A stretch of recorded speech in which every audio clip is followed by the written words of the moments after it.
మనం ఎంతో రుచికరమైన మినపట్టు తయారు చేసుకుందాం. ఇది ఆడవాళ్ళకి ఎంతో హెల్దీకరం. మినపప్పుకి ఒక గ్లాసు రైసు, ఇవి కూడా 3 గంటల సేపు నానబెట్టుకున్నాను. ఇప్పుడు వీటిని మనం ఈ రెండింటిని కలిపి మిక్సీ పడదాము. ఇందులో రైస్ వేసుకున్నామండి, మినపప్పు కూడా కొన్ని వేసుకున్నాం. ఇవి కొన్ని వేసుకొని మిక్సీ పట్టుకుందాం. ఇలా మెత్తగా మిక్సీ పట్టుకోవాలండి. అది దోశ లెక్క కాదు, ఇది మినపట్టు కాబట్టి మనము గట్టిగానే పట్టుకుందాము. ఇప్పుడు దీంట్లో మనము కొంచెం సాల్ట్ వేసుకుందాము. దీన్ని మనం మంచిగా కలుపుకోవాలి.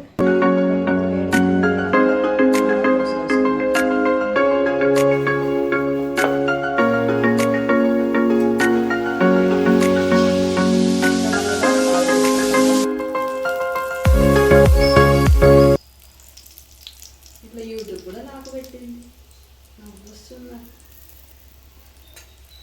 మనం ఇలా అప్పుడే రుబ్బు కొట్టి ఎమ్మెట్నే వచ్చేసింది. మినపప్పు ఎక్కువ వేస్తాం కాబట్టి ఇది నడువులు ఎప్పుడు కూడా ఉండవు తింటే. దీన్ని మనం ఇప్పుడు తీసేసుకుందాము. దీన్ని మనము మినపట్టులోకి ఉల్లిపాయ కారం చేసుకుందాం. ఉల్లిపాయ కారానికి కావాల్సిన పదార్థాలు: ఉల్లిపాయలు, కలేమాకు, ఎండుమిర్చి, జీలకర్ర, తాలింపు గింజలు. ఇప్పుడు వీటిని మనం మిక్సీ పట్టుకుందాము. ఇందులో మనం కొన్ని ఎండుమిర్చి,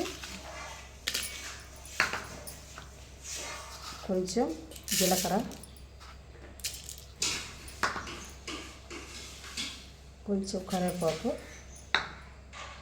1 కప్పు ఉల్లిపాయలు వేసిన, కొంచెం దీంట్లో కొంచెం సాల్ట్. ఇప్పుడు దీన్ని మనం మిక్సీ పట్టుకుందాం. దీన్ని ఇలా మిక్సీ పట్టుకున్న తర్వాత దీన్ని మనం ఇప్పుడు తాలింపు వేసుకుందాం. వేసుకొని సరిపడా ఆయిల్ పోసుకుందాం. ఇందులో కొన్ని తాలింపు గింజలు,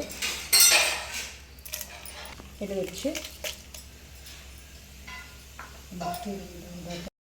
పట్టుకున్నాము. ఇట్లా ఇప్పుడు మనం ఈ తాలింపు వేసేసుకున్నాము.